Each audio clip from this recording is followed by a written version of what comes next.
देखिए, environmental law में आप लोगों को हमने पर्यावरण प्रदूषण के कारण, पर्यावरण प्रदूषण से उत्पन्न समस्याएं और पर्यावरण प्रदूषण का जनजीवन पर प्रभाव, इन सारी चीज़ों की चर्चा करते हुए आज हम पुनः इसमें पर्यावरण प्रदूषण के संरक्षण के लिए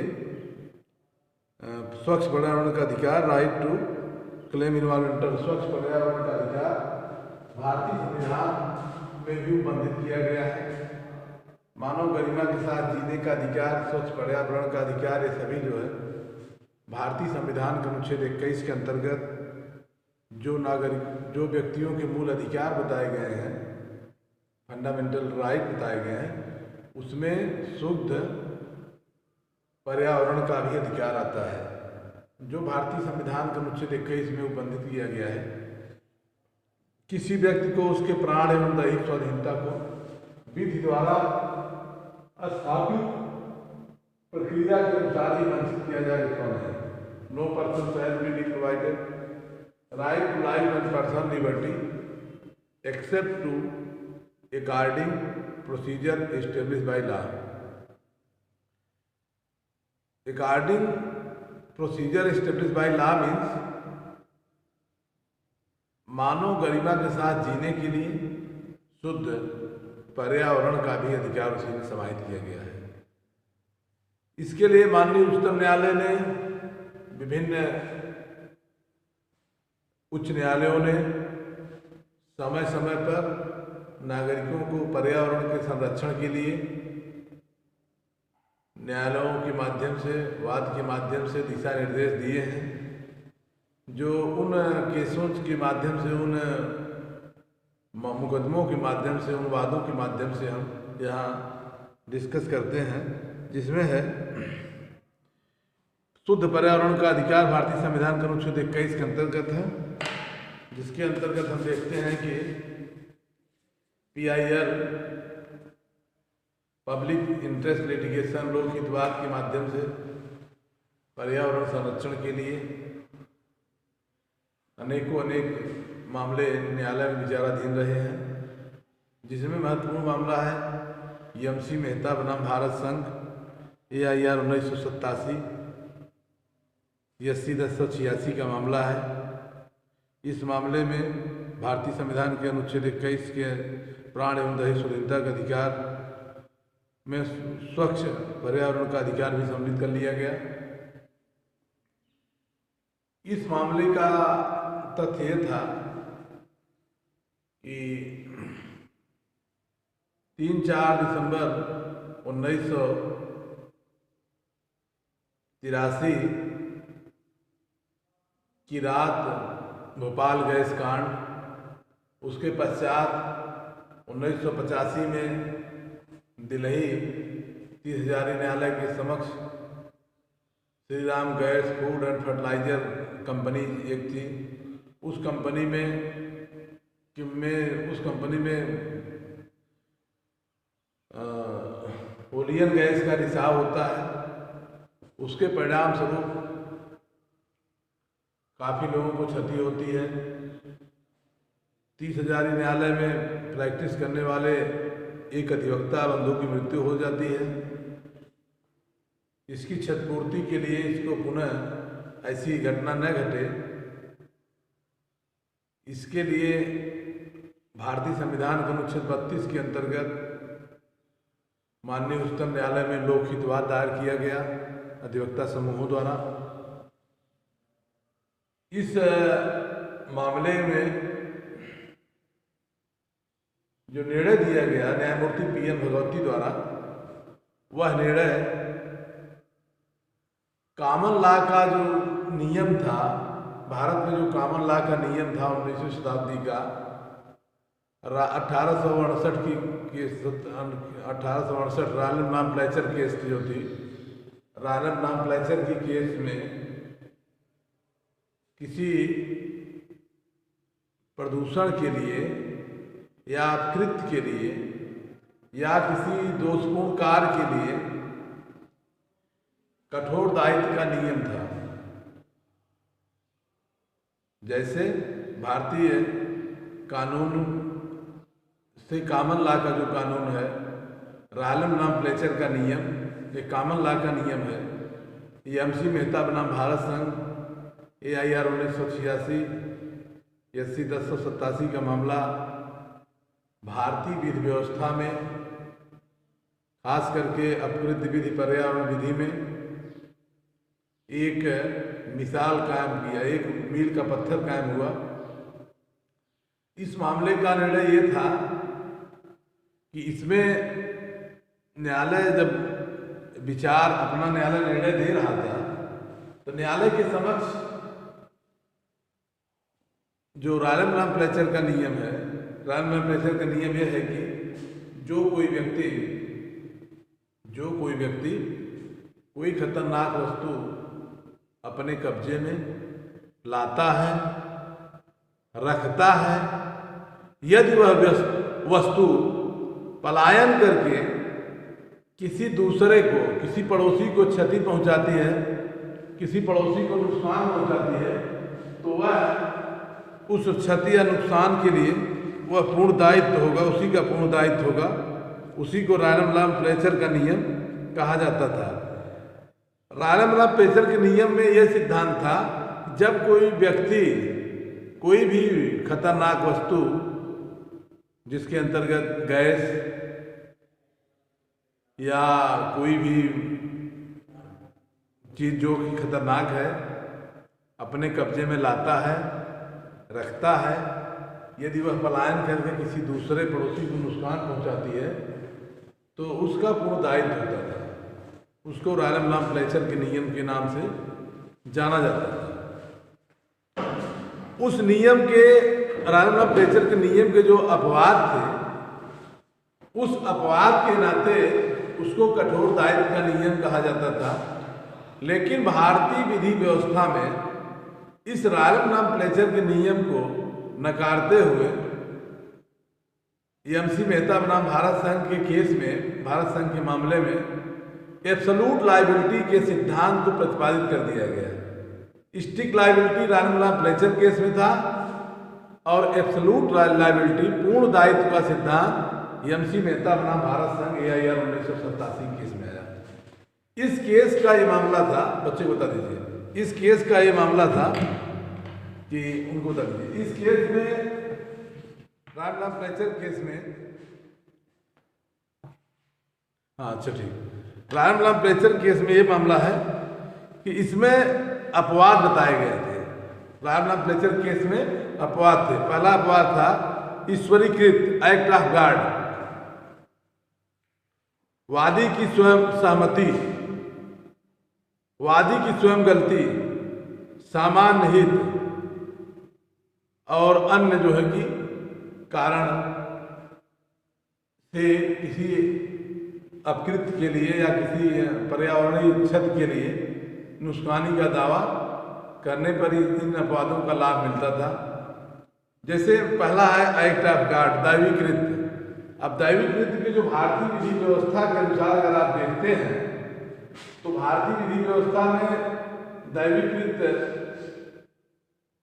मान्य है, लेकिन आप अगर इसको चलचित्रों के माध्यम से, पिक्चरों के माध्यम से देखते हैं, एक एक्ट ऑफ गॉड की पिक्चर आप देखे थे, उसमें जो है कि सबको कोई घटना हुई, प्राकृतिक आपदा आ गई, बाढ़ आ गई या कोई आकाशीय बिजली हो गई, लोग कहते थे कि अरे भगवान की कृपा है, ऊपर वाले का जैसा ऊपर वाला चाहा उसको कर दिया।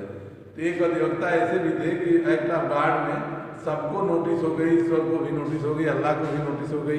ये क्या है? ये रियल बातें हैं, समझने की बात है कि जो पर्यावरणीय क्षति के लिए है, या आप ऐसे कह सकते हैं कि अपकृत्य के लिए है कि कोई क्षति है, उस क्षति की क्षतिपूर्ति, क्षति की भरपाई जो है के लिए पहला सिद्धांत आता है कि एक्ट ऑफ गॉड दैवीकृत है। अगर दैवीकृत है तो क्षति नहीं होगी, ये माना जाता था। तो उसने देखिए सभी पार्टियों को, मौलवी, गाजी, जितने लोग थे सबको नोटिस दिया एक्ट ऑफ गॉड में कि आप लोग बताइए कि अगर ये भगवान है, हम भगवान को मानते हैं तो क्षतिपूर्ति है, तो उनको भी हमको क्षतिपूर्ति देना चाहिए, और हम कंज्यूमर हैं तो हमारी क्षतिपूर्ति दें। तो उस पर कोई यही इसी मामले का आया था। एक्ट ऑफ गार्ड देखिए इसमें है, तो act of guard fracture case में कहा गया था कि अगर दैविक कृत्य हो गया, भगवान की तरफ से मतलब कह लीजिए आप ऐसे कि जैसे कि प्राकृतिक आपदाएं आ गई तो उसमें किसी को क्षति हो गया तो आप उसे क्षति नहीं दे पाए। जैसे सपोज करिए मकान, बहुत बड़ा मकान है, भूकंप आया, मकान गिर गया, बगल वाला का भूकंप से उसका मकान गिर गया, उसकी क्षति हो गई या उसकी घर कोई ट्रेजिडी हो गई, कोई मर गया, तो मुकदमा करेगा तो वो कहेंगे साहब तो हमारा, वो कहेगा साहब इनका घर बड़ा था, गिरा दिए, इनका घर गिरा तो हमारा भी गिर गया। उसने कहा साहब ये एक्ट ऑफ गार्ड है, दैविक कृत्य है, हम इसको क्षतिपूर्ति नहीं देंगे। उसी पर न देखिए पिक्चर को देखिए, बड़ा बढ़िया है। एक्ट ऑफ गार्ड में सबको नोटिस देता है कि आप भाई एक्ट ऑफ गार्ड अगर हैं तो दीजिए आप क्षतिपूर्ति। दूसरा है वादी की सहमति। वादी अगर सहमति दे रहा है तो वॉलंटी या नॉन प्रिंटिंग जो सहमति देने में क्षति नहीं होती है। आप पहले से गुल्ली डंडा खेल रहे हैं, अब देख रहे हैं गुल्ली से निकलेगी तो आँख निकल सकती है, तो आप सहमति दे दिए हैं तो वहाँ आपको क्षति नहीं मानी जाएगी। इसी तरह से जहाँ वादी स्वयं दोषी हो, कुछ मामले होते हैं वादी स्वयं गलती दोषी होती है, तो सामान्य हित का लाभ हो। इस तरह से प्रायः फ्रैक्चर केस में था कि एक ठेकेदार द्वारा, स्वतंत्र ठेकेदार द्वारा एक अपने ज़मीन में गड्ढा खुदवार करके पानी भरने के लिए ये दूसरा जिसका ज़मीन था वो देता है ठेकेदार को, ठेका देता है कि आप हमारी ज़मीन में एक तालाब खोदिए, तालाब में पानी भरिए, पानी भरा रहेगा। तालाब खोदा जाता है, तालाब के नीचे से सुरंग थी तलाटी टाइप का, और बगल में कोयले की खान थी। पानी जब भरा गया तो सारा पानी जो है कोयले खान निकल चला गया। उसने कहा कि अभी हमको क्षतिपूर्ति दें, हमारे कोयला तो नुकसान हो गया, अगर ये पानी नहीं भरे होते तो ये मतलब हमारा नुकसान न होता। तो यहाँ पर उसने कहा कि श्रीमान जी ठीक है, यह जो है असंभावित दुर्घटना थी, ऐसा अनुमान हम नहीं लगा सकते हैं, तो वहाँ पर कठोर दायित्व का उस नियम में दिया, जुर्माना दिया गया कि कठोर दायित्व का। यदि आप, उसमें कहा गया यदि कोई खतरनाक वस्तु अपने कब्जे में आप लाते हैं, रखते हैं, यदि वह पलायन कर किसी को क्षति पहुंचाती है तो आप उसको क्षतिपूर्ति देंगे अपवादों के अधीन छोड़ करके। लेकिन एमसी मेहता बनाम भारत संघ 1987 केस थी। इस केस में ओलियन गैस के नाम जाना जाता है, ओलियन गैस साहब केस था दिल्ली 30,000 कोर्ट में। माननीय न्यायमूर्ति कुलदीप सिंह पीएल भगवती साहब ने निर्णय दिया, जिसमें कहा कि यदि कोई खतरनाक आपको स्टिक लाइबिलिटी, एब्सोल्यूट लाइबिलिटी जो है में परिवर्तित कर दिया। स्टिक लाइबिलिटी माने कठोर दायित्व। रायलन बनाम फ्लैचर के नियम में कठोर दायित्व था, एमसी मेहता बनाम भारत संघ के नियम में पूर्ण दायित्व हो गया। पूर्ण दायित्व हो गया कि यदि कोई खतरनाक वस्तु अपने कब्जे में आप लाते हैं, रखते हैं, अगर वह पलायन करके पड़ोसी को नुकसान पहुंचाती है तो पूर्ण दायित्व आपका है। नहीं माना जाएगा कि हम ऐसी हो गई, आपका पूर्ण दायित्व होगा कि आप किसी पड़ोसी को जो क्षति पहुंचा रहे हैं उस क्षति के लिए आपको पूर्ण दायित्व है। यही भोपाल गैस कांड और oleum gas, Shri Ram gas food and fertiliser company के केस में माननीय उच्चतम न्यायालय ने एमसी मेहता का जो मामला था इसमें जो है यही सिद्धांत प्रतिपादित किया कि आपका पूर्ण दायित्व है। स्टिक आपका जो है एब्सोल्यूट लायबिलिटी होगी, कठोर दायित्व है कि आप कोई खतरनाक वस्तु ला कर अगर रखते हैं, किसी को नुकसान होता है, जिम्मेदारी आपकी है। और उसमें था कि उसमें अपवाद था, लेकिन इसमें अपवाद नहीं माना गया। जो भारतीय विधि कानून बना, भारतीय संसद द्वारा भारतीय उच्चतम न्यायालय द्वारा 1868 का मामला था, रायलन फ्लैचर का केस, बहुत पुराना मामला था। उसको नकारते हुए 1868 में 1700 कुछ का था, बहुत पुराना कॉमन लॉ मामला था, 1700 कुछ का था, उसको नकार दिया।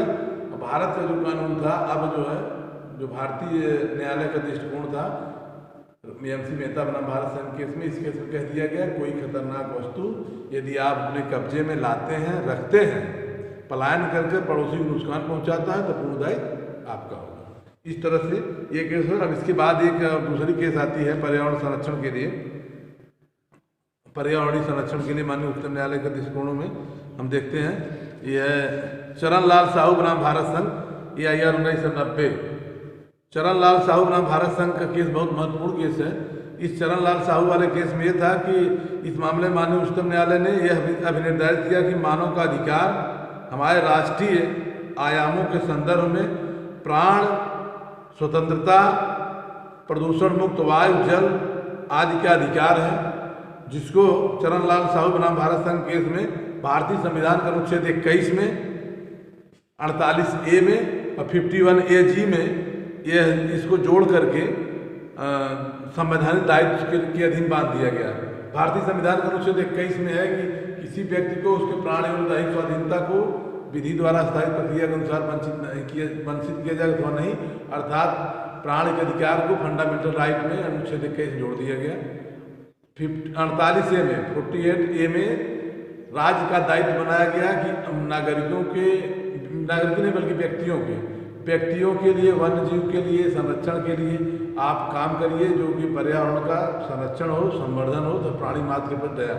उसमें लिखा गया है 48A में कि राज्य का एक दायित्व है कि पर्यावरण संरक्षण के लिए, संवर्धन के लिए, प्राणी मात्र के लिए दया का भाव रखे, पर्यावरण के संरक्षण करे। 51AG में बता दिया गया कि नागरिकों को कर्तव्य है कि पर्यावरण को शुद्ध रखें, वातावरण को शुद्ध रखें, वातावरण को गंदगी न पहुँचाएं। तो इस तरह से इसके प्रमुख मामले में MC मेहता है। सुभाष कुमार बनाम बिहार राज्य AIR 1991 मामले में, सुभाष कुमार बनाम बिहार राज्य AIR 1991 मामले में माननीय उच्चतम न्यायालय ने शुद्ध वायु के अधिकार को भारतीय संविधान के अनुच्छेद 21 के अंतर्गत मूल अधिकार के रूप में मान लिया। मतलब ना जीना अगर है तो शुद्ध वायु आपको जरूरी है। अगर कोई शुद्ध वायु में कोई दखल अंदाजी करता है तो आपके फंडामेंटल राइट को अवहेलना करता है। आप यहाँ बैठे हैं, आपको जो है कि मतलब कोई ऐसी खतरनाक जो है कि जहरीली फैक्ट्री लगी है, या तो चिमनी है, या धुआं है, या ऐसी चीज़ है जो कि आपको ऑक्सीजन लेने में दिक्कत कर रहा है, तो आपका फंडामेंटल राइट है, उसको आप बंद करा सकते हैं। ठीक, इसके बाद और है एक केस है Indian council for इन्वायरो legal action बनाम भारत संघ। इस केस में था कि इस केस में माननीय उच्चतम न्यायालय ने समुद्र तटीय क्षेत्रों में कारखाना पर्यावरण से होने वाले नुकसान के निर्देश दिया है। न्यायालय ने कहा कि ग्रीन बेल्ट की स्थापना के पर्यावरण संरक्षण को सुविधा हो। इस केस मामले माननीय उच्चतम न्यायालय ने कहा कि समुद्र के क्षेत्रों में, समुद्र किनारे जो गंदगी फैलाया जा रहा है, जो मतलब फैक्ट्रियाँ लग रही हैं, जिससे जो है कि पर्यावरण को प्रदूषण हो रहा है, और वहाँ पर्यावरण प्रदूषण को न किया जाए, ग्रीन बेंच की बात कहा। इसी मामले में माननीय उच्चतम न्यायालय ने कहा था, एक है सच्चिदानंद पांडे बनाम पश्चिम बंगाल राज्य, सच्चिदानंद पांडे बनाम पश्चिम बंगाल राज्य के इस मामले में माननीय उच्चतम न्यायालय ने कहा कि आप पब्लिक प्लेस पर यदि सिगरेट पीते हैं, बीड़ी पीते हैं, या ड्रिंक करते हैं, नशा करते हैं, जो आम जन ड्रिंक की बात नहीं कहा, बल्कि ये कहा कि पब्लिक प्लेस पर आप स्मोकिंग करते हैं, धूम्रपान करते हैं, तो आप जो धुआं छोड़ते हैं वह अपने लिए तो आप कब्र खोदते हैं, सिगरेट पीते हैं, लेकिन आसपास के जीवन के लिए आप खतरा बनते हैं। आप सिगरेट पी रहे हैं, अपने लिए तो आप फेफड़ा खराबे कर रहे हैं, लेकिन दूसरे के लिए भी आप कब्र खोद रहे हैं, दूसरे के लिए आप जो है जीवन को खतरा। आपने बड़ा बढ़िया कमेंट किया है माननीय उच्चतम न्यायालय ने। सच्चिदानंद पांडे बनाम पश्चिम बंगाल राज्य केस आई थी। इस केस में माननीय उच्चतम न्यायालय ने कहा कि अपने लिए आप धूम्रपान करते हैं तो अपने लिए तो कब्र खोद रहे हैं। कब्र खोदने से तात्पर्य है कि अपने लिए तो आप मर ही रहे हैं, लेकिन दूसरों के जीवन के लिए भी खतरा कर रहे हैं। ठीक ना। इस तरह से पर्यावरण संरक्षण के लिए अंतर्राष्ट्रीय लेवल पर तमाम प्रयास किए गए हैं। राष्ट्रीय लेवल प्रयास किए। माननीय उच्चतम न्यायालय ने अनेकों निर्णयों में प्रतिपादित किया है। कल 2-3 केसेस को और डिस्कस कर देंगे। धन्यवाद।